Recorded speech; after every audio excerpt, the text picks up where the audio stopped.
আন্তর্জাতিক মাতৃভাষা দিবসে ভাষা শহীদদের প্রতি শ্রদ্ধা জানালেন ক্রীড়াঙ্গনের তারকারাও। তামিম ইকবাল, রুবেল হোসেন, এনামুল হক বিজয়দের সাথে সামাজিক যোগাযোগ মাধ্যমে পোস্ট করেছেন সদ্য 21 পদক পাওয়া সাবিনাও। বিকেলে শহীদ মিনারে পুষ্পস্তবক অর্পণ করছে বাংলাদেশ ফুটবল ফেডারেশন।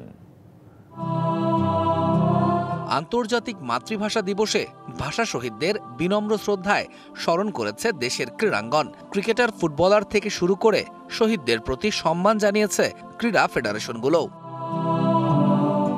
নিজের ভেরিফাইড ফেসবুক পেজে পোস্ট করে ভাষা শহীদদের প্রতি সম্মান জানিয়েছেন টাইগারদের সাবেক অধিনায়ক তামিম ইকবাল ও এনামুল হক বিজয়।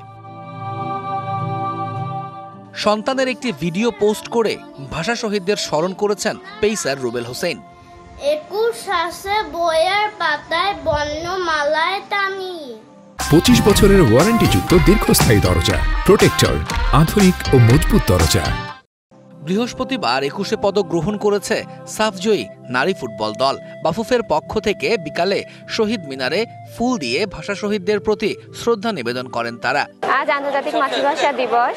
বাংলাদেশ ফুটবল ফেডারেশন ও নারী দলের পক্ষ থেকে সকল শহীদদের জানায় বিনম্র শ্রদ্ধা। দেশের সবচেয়ে বড় ক্রীড়া ফেডারেশন বাংলাদেশ ক্রিকেট বোর্ড নিজেদের ফেসবুক পেজে বিনম্র শ্রদ্ধা জানিয়েছে 52 ভাষা শহীদদের প্রতি।